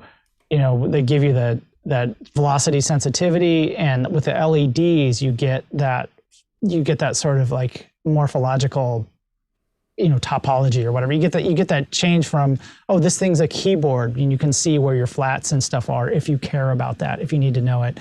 And or you can set it up like a guitar, so it's everything's a fourths or fifths or whatever. you get that opportunity to sort of create a more universal surface for all these different types of instruments. The cool thing about like for example, this, when we revived the Buchla Thunder interface, so this was an instrument design by Don Buchla that came out in 1989. And Don Buchla has always had, kind of radical, weird ideas about technology and music. When he and Morton Subotnick, were active in electronic music in the late 60s, they kind of they had a very Bay Area approach. It's like, oh, we're going to reimagine how people make music, how people interact with sound. In that time it was ripe for it, right? And they created the music easel, which was no more than the burden of a saxophone, but you had, the complete spectrum of timbre and sound at your disposal, right in front of you. And you had compositional elements and all these weird things. So this was sort of Don's sort of digital foray into how you would interact with electronic music, and sort of getting rid of the idea of the black and white keyboard, and giving you the option to either standardize this or just map these things to whatever you want. So it was really exciting that when we did this, and I guess it was 2 years ago when we launched this, we worked directly with Buchla Company. Don Buchla passed away in 2016, to try to be super respectful of Don's ideas, but also kind of bring something new to it. And the cool thing is that it's not like the original Thunder is this big, chunky MIDI instrument. You don't have to dedicate a lot of space or a lot of mental space or physical space to learning this new thing. And you don't have to be wedded to it, because it's this thing's not right for me right now, I'm going to use this one. And so that way it's you get this experience of really okay, how can I interact with music in a different way, but it doesn't have to dominate my practice. It doesn't have to, redefine my studio. It's really just kind of another thing in the toolkit. And if you want to get really wedded to it, you can, but if you don't want to, you don't have to. And so I like that sort of flexibility with controllers, whether, Launchpad is really kind of a nice, and the Push are nice examples of that, where they can be as much or as little as you want. Really cool. Yeah. I know it's helped me see objects in different ways. I'll be really brief because I want to respect your time, but recently I messaged Peter because I read this article about the world's most affordable battery operated car. And it's funny because he had read the same article, and I commented how one of the pictures for the floorboard looked like a potential Sensel controller. I'm going to put that in the chat. It's just a screenshot. I made a post of it on Instagram, and you can see this ratty old floorboard for the speed up car. And then just a conversation, I think it was early on in quarantine last year. We kind of switched ideas back and forth, and it's been really fun for me. I'm not a visual person, but unlocking that element of oh, that fence could be a controller, or that grate, that sewer grate could be a controller. And it's why not, right? That's kind of beautiful. Yeah. The funny that the Changley electric car floor mat as a controller, we definitely need to keep pursuing that and figure out some way of making that thing musical. It's interesting because you took it to the next level. I did it on paper on the overlay, but you actually he CNC'd balsa wood, I believe, and used felt. Leather. I tried out some different ideas with leather and balsa wood, and the durability and satisfaction of them were a little bit low. But there's this, which is the balsa wood from a laser cutter. Actually, I think it goes this way. And I even cut out so this is the challenge. I was okay, great. I can cut out the holes for the magnets, but then I actually affixed them to some leather, but then the magnets, I need to find the right adhesive, so it's oh my God, it's such a wormhole. So the adhesive has to be able to hold the magnets on there, but not create any great impediment. And then here's a laser engraved version. The idea was that, you could do, combine the two. So you'd have this sort of sort of place for your fingers to go, but then you have this nice soft leather that then kind of gives you a little bit of a texture and feeling for it. So I'm still like slowly building my way to the ultimate leather controller, because I want to build a leather overlay. Like, it feels so nice when it does work, but getting it all fixed in place and everything has been a challenge. So The Andrew Dice Clay overlay. what? We got a That question. I don't get. We got a question from Toby. Toby, you want to say your question? Yes. Are you able to set up a MIDI message or a certain program change when you change the overlays? Yeah, so there is actually a sysx message that comes out, and so you can use that. It would be nice if it was maybe something a little bit more, like we don't want to send, we would have to send like an NRPN or something like that for it to detect in a little bit more. Like, I wouldn't want to send out a note, because then you know, if you don't, depending on your setup, you could easily pull the thing off and it would go bong, like, no, wait, or a CC, it would screw things up. So, yeah, sysx is the safest way to do that. And there is kind of a sysx strings that gets sent when you take an overlay off, and when you put it on, it sends out like information about what overlay was, like within that sysx string, it tells you what overlay went on or off. I think I got a quick fix then for your problem of understanding the current problem with the MPE, that you can't put it into channel. That's what we use in the Bitwig script. So we pull that sysx, and from the sysx message, we know what overlay has been swapped, and then we know what overlay's on there, and then we can then say, okay, this is the only thing that's being used right now. So this could be sent to a Max for Live device where you could have like specified Yes, instruments. For example. absolutely. Yeah. Yeah, would be easy to set up. So if you want to have control. Yeah, and for people who are into Max, we do have an API. So there's an API for this thing that works in C, C#, and Python. And that gives you all the information about like your finger, like how hard you're pressing, where it is on the pad, how big of a pad, how big is the contact, and then sort of it tells you the angle of incidence and things like that, and sort of the square. It gives you all these bounding boxes and things like that. And then so there's information for that, and there's also information about this sort of like a heat map that shows you sort of a bitmap of the forces on there. So sort of like grayscale camera image. Think of it that way, of your fingers being, or whatever contacts going on the device. So I can actually show that in the Sensel app. Let me switch over to the Sensel app is here. I can show you our visualizer, which sort of demonstrates that. But we make this, where am I? Oh yeah, okay, so it's over here. So I push down, you can see like there's, sort of a surface. That's my whole hand being put down, and you can see what's heavy and what's not. So you get that bitmap image that you can then apply to, video or something like that, finger painting. And so that's kind of like an interesting thing. And then in Max, there is like a breakout of that API that you can use. The performance is not super awesome, and working within Max for Live and Mac and like going between Live and Max for Live with the API with the Sensel objects is not great. That experience is problematic right now, but like just working within Max, you can get all that information and really develop some cool stuff. I actually did a whole series about that. You can go to our YouTube channel. It's Sensel, YouTube/Sensel Inc. I think it is. And there's like a whole 6-part series of Max and the Morph. So it's using Max and the API, Max and MPE, and Max and just straight MIDI, and doing kind of different clever things with it for video and for audio.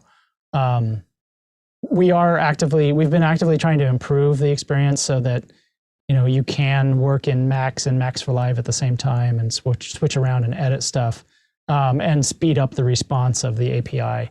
hopefully that'll be out in the next few months, because that gives you like these weird like multi-touch instruments that are, it's not like you press in a certain area and that delivers a certain note. It's just a particular finger is going to be attached to a note wherever you place it on the device. So you can create these really unusual, instruments. There's again, on our YouTube channel, there's some implementations that you can see of like in pure data, where I did an instrument like that, where each finger is sort of a sawtooth wave, and then just moving around creates this weird chord that just kind of like is swimming around. It's really fun. We got another question from Adam, who's a CT. Mm-hmm. Hey, how's it going, Peter? Hi. So you were demonstrating how you kind of do some workarounds for objects that don't natively support MPE. Yeah. Now there are like some Max for Live objects out there that will do things like take incoming polyphonic note data and then split it to several instruments within a rack, Mm-hmm. Sort of like a hacky way to get polyphony out of multiple monophonic things. Is there a hacky way to do that with MPE as well, theoretically? Like have several operators in a rack, monophonic, and have them responding to like polyphonic note pitch bend?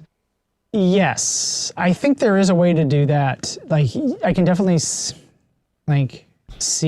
in a foggy. I see through the fog of my crystal. Because this is what I've been pondering lately. I was like, I really want that, and I feel like so what must be a way to do it. You would in Max, you would have like you would use the MPE inputs. So there's like Mm-hmm. special objects that take MIDI and sort of turn it and understand the voicing. It's irritating how Ableton implemented voices, because with MPE, like as you put down each finger, it advances the channel number, right? So this is channel 2, channel 3, channel 4, channel 5. I lift off, and then there's, and then now it starts over again. Channel 2, channel 3, channel 4, channel. With Ableton and Max, it actually keeps like a running tally. So it's like, it gives voice number 2, 3, 4, 5, and then you lift off, and then you start again, and then it's going to go 6, 7, 8, 9. So it ends up being this weird sort of discontinuity that ends up how you design things downstream. And I don't want to say more about it than that. But yeah, so you could take each individual voice number in Max and then sort of route a particular voice to for example, an operator. You'd have like 8 or let's say 4 operators doing monophonic, and they would each listen to a specific voice. And the problem is that like if you're doing sound design, you'd modify the preset for one operator, and then you'd have to propagate those same settings to each voice to keep it unified. Does that make sense? Yeah, that is. And that's the case. Yeah, so you can theoretically turn any non-MPE plugin or instrument into something that's like addressable by MPE, and do it that way by having these racks. But anytime you're like, oh, I just want to change the filter setting a little bit on the voice, then you have to propagate that through all of your instances. I guess you could maybe do macros mapped to like several parameters for your most commonly used right. You could do that too. But yeah, it's a little hacky. Yeah, it quickly becomes burdensome. I'm gonna mess around with it and see what I can come up with. But I don't know. I would just use I would just use like a VST or something. Find a plugin that does more or less the same thing. Do you have like a good list somewhere of MPE compatible software that like Sensel recommends or anything like that? Well, we do. I mean, like the audio damage stuff we sell in bundles. So like you get like a little bit of a deal on the audio damage stuff. Same with Alto. And then Pigment, Serum. There's a new one called Vital, which is super affordable and seems to have like all the power, if not more, of Serum. Any physical modeling recommendations? Because it seems like physical modeling with MPE is really cool. The Madrona Labs Kaivo. Madrona Labs Kaivo is awesome for that. Okay. But like if you go to we have a page about MPE on our website, and sensel.com/MPE. There's a lot of like, it's a real kind of like topical, superficial overview of MPE, and has some guides and stuff, and kind of tells you how it's handled and everything. And then a few examples. But at the bottom, the system at the bottom, I think we link to, KVR Audio as a good resource. I'll put that link in the chat here. KVR Audio has a bunch of MPE plugins listed. And yeah, there's a lot there. Nice, thank you. Yeah. Thanks a lot for your time today, Peter. I know it's the weekend and everything, and you were very generous with your time and your knowledge, and I think we all learned a lot. Cool. Yeah. I'm happy to stay on and answer any questions if anybody has any more, but yeah, I could also duck off and go enjoy my Saturday beyond what I've enjoyed here. Really great job. Really great job. Excellent. Yeah, awesome. Thank you so much. All right. Well, thanks so much for having me. It was absolutely a pleasure to, interact with the community. Ooh, people. Welcome back in Austin anytime, in person or virtual. This is your platform. Cool. All right, cool. Also, one other thing, I'll put this in the chat here. I set up a website that kind of gives you a really comprehensive overview of MPE and live. It's just mpe.design. And so it goes through like, how does MPE work in live, what MPE is. It has little video examples and goes over a lot of the material I went over today. Wow. So, yeah. Wow. Thank you. What size shirt do you wear? If we can get you an Ableton shirt. If Medium. You want an Ableton shirt. Okay. I do. Right now I'm wearing my Waveform magazine. If this is like the tape op for Eurorack. I really love this magazine, so I want to promote that. It's really good. Awesome. Yeah. You're getting lots of love in the chat, lots of appreciation from the community. Awesome. Thanks so much. All right. Well, take care, everybody. Thank you, Peter. And yeah, good to spend time with y'all. And Alberto, thanks again. Anytime. Cheers. Bye-bye. All right. Bye. Anybody wants to stick around too, though, we're going to leave it open for questions, and we're going to do the wheel of names. We have quite a few of your names on the list because you participated, and that's a prerequisite. Tom's actually going to do a screen share, and he's going to be the wheel man today for the giveaways. And sorry for those of you that are joining us international, since Ableton USA is sponsoring this event, we can only ship within the United States. So apologies to all of our friends in Canada and Germany. By the way, hey, Roy, we got Roy from Germany too, fellow certified. Hey, what's up, guys? What's up? Nice to be here, guys. It's a bit late and I didn't really expect it to come, and then I saw your really nice thing here, and it's really, really cool. It was really interesting, really inspiring. Thanks, to get man. new ideas. Yeah. Nice Thank to you, see you man. guys. Nice to see you too. Do you run a user group in Germany? No, but I'm involved in the user group Munich, because but I need to. I don't really have the time, but I think I need to get it. It's really important. I mean, to meet the users and to inspire and to also get new ideas. Yeah. So before Tom spins, I guess if anybody felt like they participated or were part of the conversation and your names are not on there, let us know and we'll be happy to add you. Yeah, we had to take the international people off, unfortunately, I think so. But you guys can see the wheel, right? Yep. Okay. So what do we got first? Alberto, is it a shirt or is it a pack? Do you want to go third to first or first to third? I don't know the difference. First to third. I guess let's do the first prize. So that's Ableton gifted us a hoodie and a t-shirt combo. And if you win, you can just message us your size. We've got our emails in the chat, and then we'll pass it along to Ableton. Ableton will mail it from their warehouse directly to you. Okay. T-shirt and hoodie. You never know when another storm's going to come in Texas. It's important that you guys hear the sound effects. Can you guys hear that? No. Oh, okay. I'm just kidding. All right. So, Adam, congratulations. Do you think I really need more Ableton swag? That's the real question. Okay, we can spin again if you want to. Yeah, no, maybe take my name off. I'm also a certified trainer, so I'm drowning in this stuff. Not that I don't appreciate it, of course. Can I send you a box full of bags, please? Got some pencils. Toby, All right. congratulations. Well, unfortunately, Toby lives in Germany. Yeah, he's he Germany just said too. that we should take him off as well. Well, chances are getting better for everybody else. That's the good news. Attention. Oh, so close. Roy and Mark. I think Mark just left, but we have his information. Mark's a winner. Mark's the winner. So Okay. That's him through, right? So did he paste this info or not?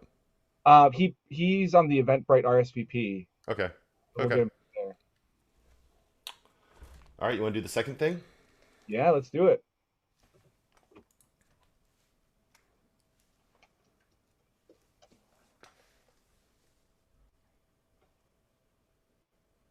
All right, Edgar. I think it was the first one on today. Woohoo! This one, the second one was for a T-shirt. Second and third prizes are T-shirts.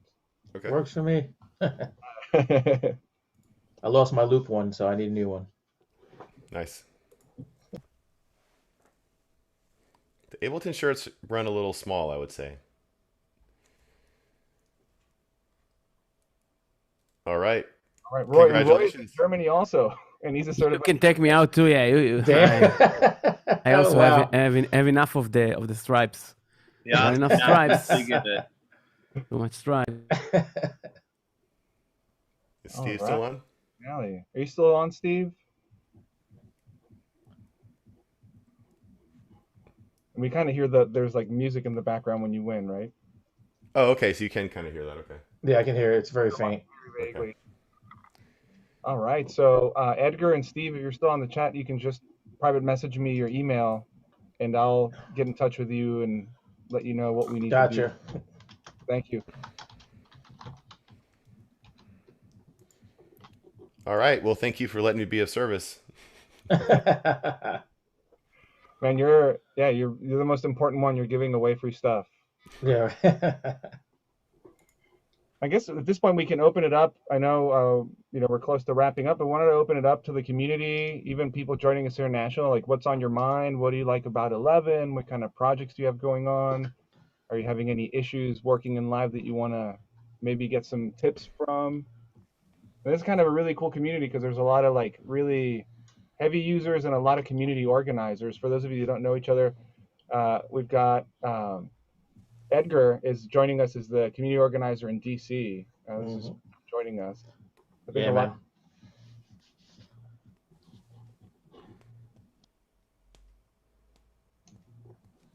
Maybe I'll just add something to the theme of today. I actually made a YouTube video using a Rolly a long time ago, actually, using the Rolly and the MPE core library sounds, the amazing sounds that there are in the Live 11 in the core library. If you go to sounds there, to MPE, there are a bunch of those. It sounds really amazing, so you don't really need to look out for an expensive synth for MPE. You can just use the really cool stuff that they have there already with macros. So I use those, and I also use the VST of a frame drum with push. So I can put a link for that in the chat if you guys want. And you can have a look. It's really cool. I made it with a really small Rolly, not so expensive, and it was a lot of fun. Yeah. So. Oh, that would be dope, actually. Yeah, if you want to send that link. Yeah, for sure. Happy to. How many of the people joining us have MPE controllers? Just have the Rolly. I think I said that earlier. The light board, the light block. That's it. Well, how do you feel about the light block? I used it in my Ableton 11 presentation the other day, and it lacked something. I was trying to get a hold of the Seaboard Rise. It was just sold out everywhere. And then I looked into the Sensel Morph, and it wasn't going to arrive in time. And then I saw this was coming up, so I figured I'd wait and see how this turned out. And I think I'm going to order mine tonight. Yeah, for sure. Yeah, Tom and I both put our emails there. If you want that discount, we're happy to share that with you. Oh, awesome. Yeah, cool, sweet. That'd be awesome. I see you have a couple of the layouts back there, Alberto. Do you use a lot of the MPE stuff even before Ableton 11? I used to actually use it more the way I was asking him about it before, where each one of the sections is like a different MIDI channel, and then you can have like you can play drums and like a bass line down here with the same overlay. Back when it was just MIDI, but I'm enjoying it. It's my one MPE controller, and I'm really like having fun diving in. I wish I was also looking for a Roly just because it's a lot bigger. Right. For playing and got not my hands are not tiny, so but it never felt like the Morph was limiting in that way. It's just sometimes you want more keys. Right. I'm a drummer, so the keys don't really matter. I can use a small keyboard. It doesn't matter to me. Are you familiar with Toby's work? Yeah, actually, I watched his performance the other day that he had online. I met him at Ableton Loop in LA, and I've been following him for a while now. Yeah, the guy's got a lot of good stuff going on there.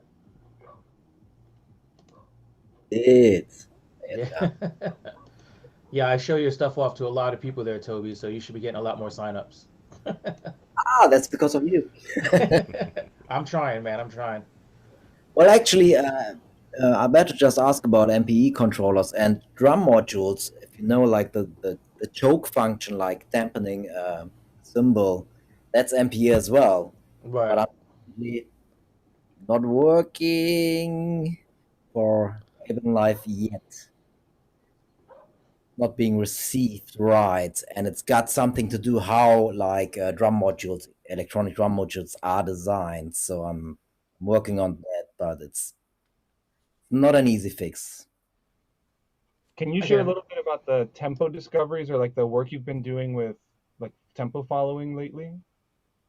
Yes, well, I mean, when Ableton 11 was announced, like one feature is the tempo follower feature, and it's like because so many new features are coming out, it's kind of like you got this, and then you got tempo follower, and it's kind of like, come on, it's like because it's crazy. And so I did 2 interviews with 2 peeps from Ableton who are highly involved in developing this and making it happen.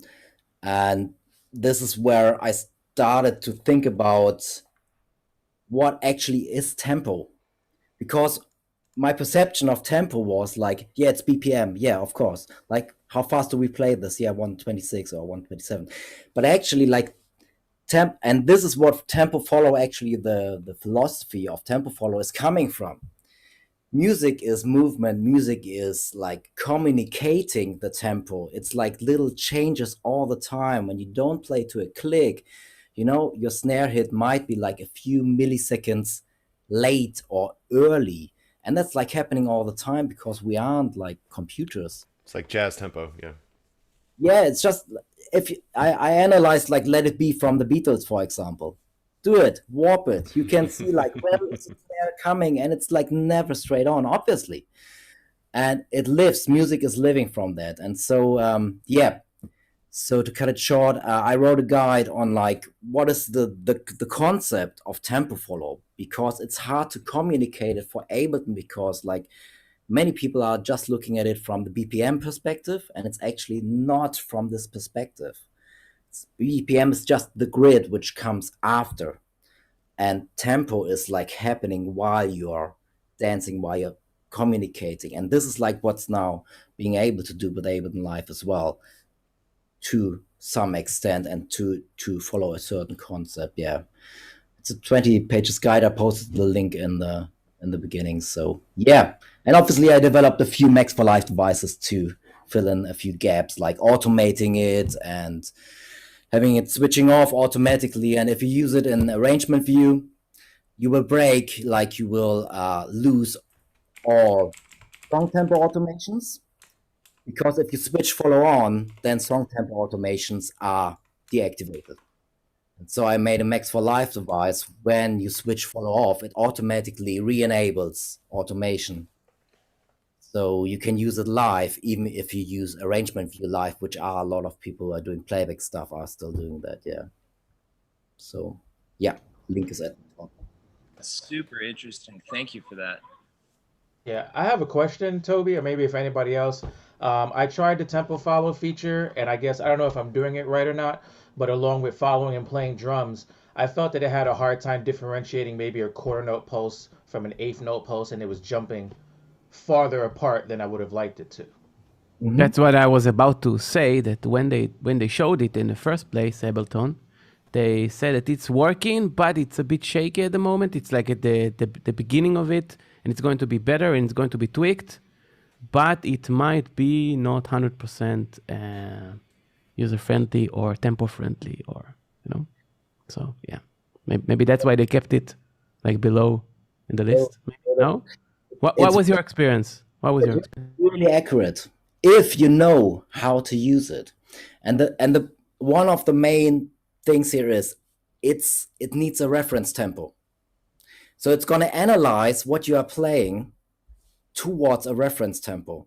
So if you're playing around 140, but it's set around 60, it will go to 70. And this is where the problem Edgar is mentioning, like having those tempo analyzations. So it's just one part, and yes, you need to set it up really right, and it's a certain concept, and it only follows if you're using this concept. So, and yeah, I made very good, like even on 7/8, it's okay if you use like 7/8 time signature, for example. And I was really surprised how good it's working. This is kind of going down a rabbit hole. Like I talk about this with my students. There's a difference between beat and pulse. And I don't think maybe the computer recognizes that. So like if you have something that's in 6/8, you have 6 beats in a measure. That's how it's been done for, hundreds of years, but you may not feel those 6 beats. You may only feel 2, 1, 2, 3, 1, 1, 2, 3, 4. So there's a difference, and that's kind of the human element of tempo type of thing. But I completely agree with you, Toby. And that's something I liked about this presentation is using MPE as kind of being organic, because we get so kind of caught up in the of using an electronic instrument, and it needs that ebb and flow, and it needs that, because we are humans. The computer, we're not hitting a space bar and then taking a nap. We're doing something. So I haven't gotten Ableton Live yet. I was gonna get it, and then I'm in Texas, and I didn't have power for 5 days, so we had a little problem there. But I'm looking forward to getting it this week and trying that out, because I remember seeing that it had the follow. So I'm interested in trying it out. Anyway, there's my 2 cents. Well, yeah, and thanks, Richard. That's really what I'm excited about with this MPE. Once I can get one of those controllers, is that I spend a lot of time trying to make certain things sound human, like using automation, and having something where you can do that, where it's less laborious and give it that human component is really cool. And then you kind of go with it. Like when you're doing that, he kept talking about these accidents. You kind of go with them.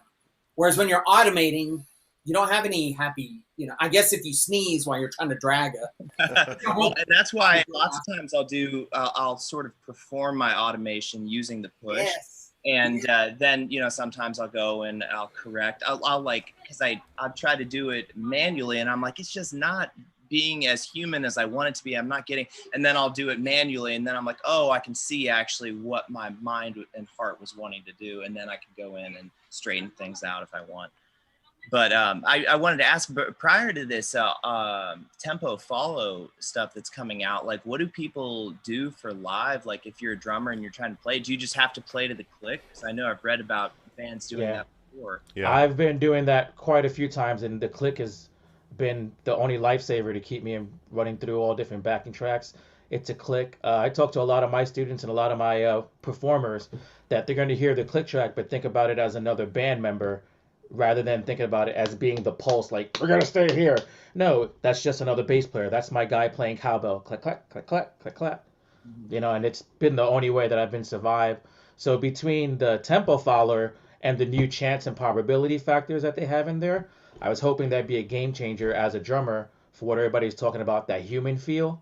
Because, I may not always hit the snare drum on the same thing, so the probability helps with that. And I was hoping that the tempo follower would be a little bit more concise than it is now. So I'm very hopeful about in the direction of where it's going. Super interesting. Thank you.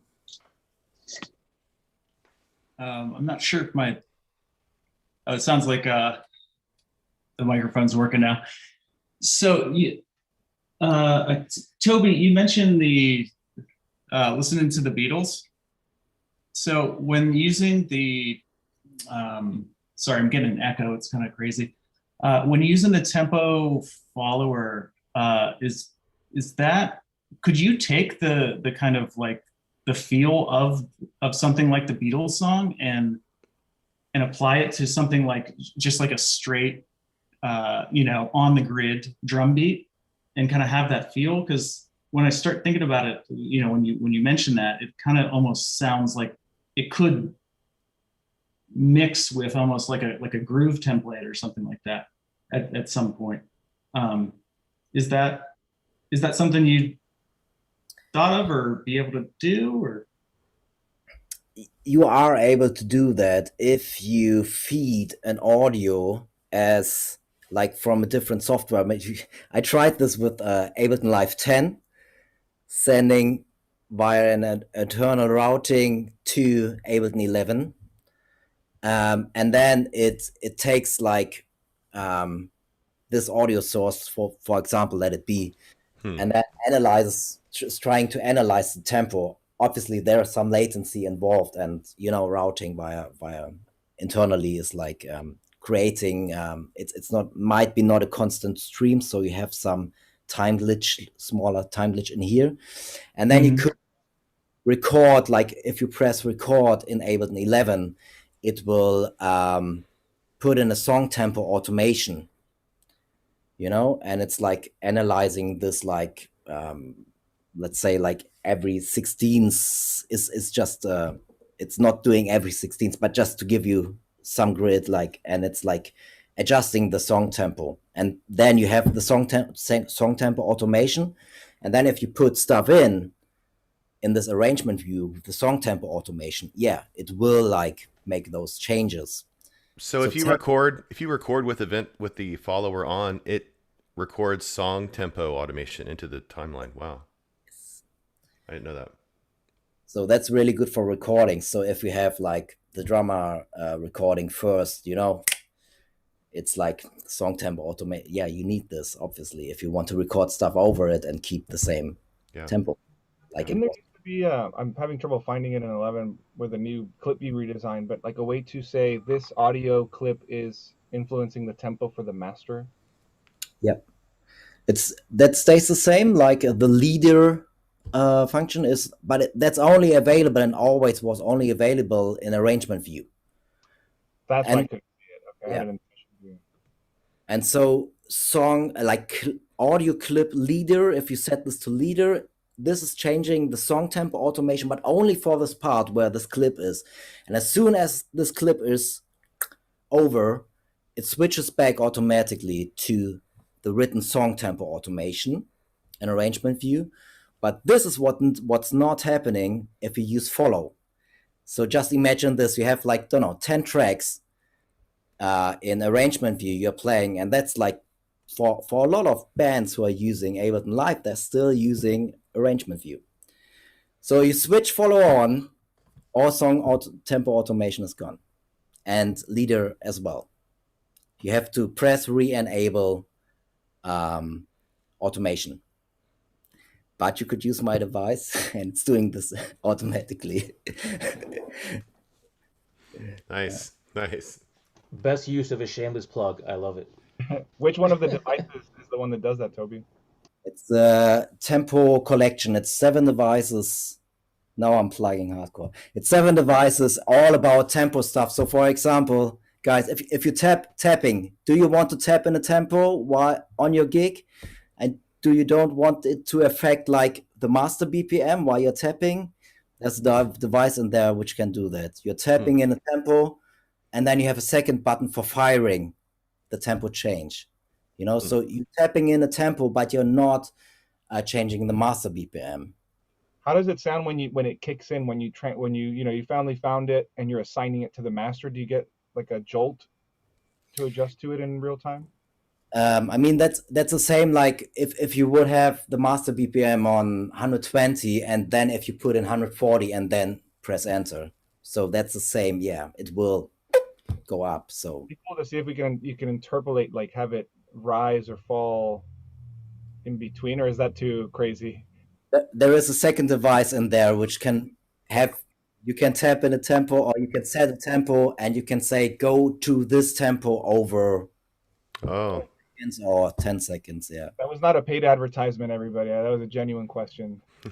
Well, I put the link in again just for once, and then we talk about something else. Let me just say that Toby has kick-ass stuff. Kick-ass stuff. And I'm a drummer too. And Toby has kick-ass stuff. Did I say that already? Nice. Kick-ass, yeah. Yeah, follow him on, it's a Facebook /Ableton Live Drummer, right? Or Ableton Drummer. Ableton Drummer, yeah.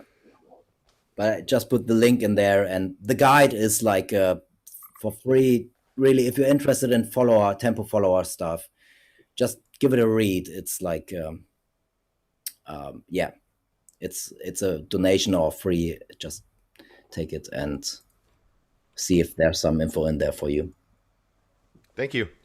Very cool. Thank you. Yeah, thanks everybody. I think you know, if anybody wants to stay around and hang, we're gonna end the stream, say goodbye to people watching us, but just wanted to put that out there in case anybody wants to ask any questions or continue the hang. I'll definitely stick around, okay? But we'll say goodbye to everybody watching us on the internet. Take care, everybody. Bye. And